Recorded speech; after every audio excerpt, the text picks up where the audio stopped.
बिस्मिल्लाहिर्रहमानिर्रहीम। आज हमारा टॉपिक है, आज हमने अंडरस्टैंड करना है कि हमारे पास सिमेट्रिक और स्क्यू सिमेट्रिक मैट्रिक्स क्या होती है। अपने लास्ट लेक्चर में हमने ये अंडरस्टैंड किया था कि हमारे पास मैट्रिक्स के मुख्तलिफ टाइप्स हैं, जैसे कि रो मैट्रिक्स है, कॉलम मैट्रिक्स है, रेक्टेंगुलर मैट्रिक्स है, स्क्वायर मैट्रिक्स है, उसके अलावा डायगोनल मैट्रिक्स है, स्केलर मैट्रिक्स है, और उसके अलावा हमारे पास जो है वो स्केलर मैट्रिक्स है, आइडेंटिटी मैट्रिक्स है। और उसके अलावा हमने डिस्कस किया हमारे पास ट्रांसपोज मैट्रिक्स कैसे फाइंड आउट करते हैं और नेगेटिव मैट्रिक्स कैसे फाइंड आउट करते हैं। आज हमने अंडरस्टैंड करना है कि सिमेट्रिक मैट्रिक्स क्या होती है। सबसे पहले ये समझें कि सिमेट्रिक मैट्रिक्स हमेशा स्क्वायर मैट्रिक्स होती है। इनके स्क्वायर मैट्रिक्स ऐसी मैट्रिक्स को कहते हैं जिसमें number of rose and columns बराबर होते हैं।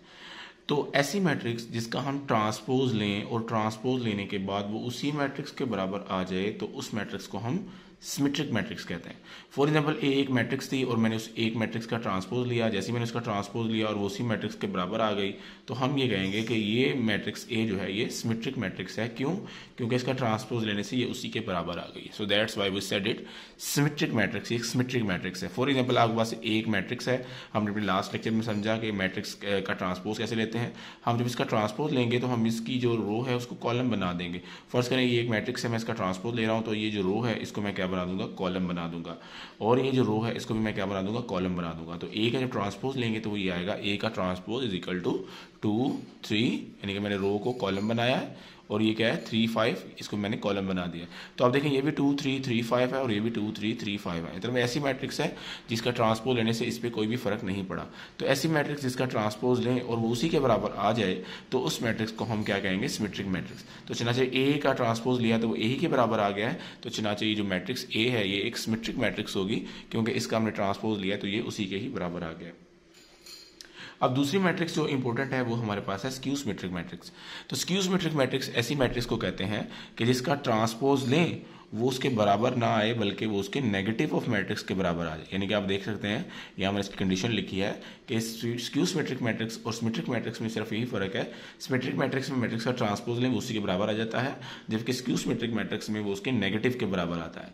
फर्स्ट करें हमारे पास एक मैट्रिक्स है, इसको मैंने समझाने की एग्जाम्पल ली है। जब इसकी एग्जाम्पल हम ली, फॉर एग्जाम्पल एक मैट्रिक्स है, मैट्रिक्स में एंट्रीज ली हैं 0 -1 1 एंड 0।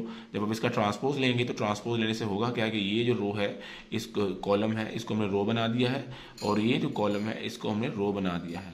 अब आप देख सकते हैं ये 0 -1 1 0 थी और ये क्या है, ये 0 1 -1 0 है।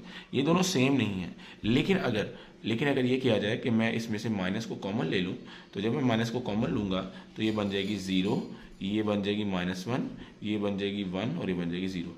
और अगर मैं इसकी जगह यहाँ पर ये सब्स्टिट्यूट कर दूं, यानी कि ये ए के बराबर है, यहाँ सब्स्टिट्यूट करूंगा तो मेरे पास फाइनली मैट्रिक्स क्या बन जाएगी कि ए का ट्रांसपोज जो है वो किसके बराबर है, -a के। तो इससे ये प्रूव हो जाएगा कि किसी भी मैट्रिक्स जिसका ट्रांसपोज लिया जाए और वो माइनस के बराबर आ जाए तो वो हमारे पास स्क्यू सिमेट्रिक मैट्रिक्स होती है, और ऐसी मैट्रिक्स जिसका ट्रांसपोज लिया जाए वो उसी के बराबर आ जाए तो वो हमारे पास सिमेट्रिक मैट्रिक्स होती है।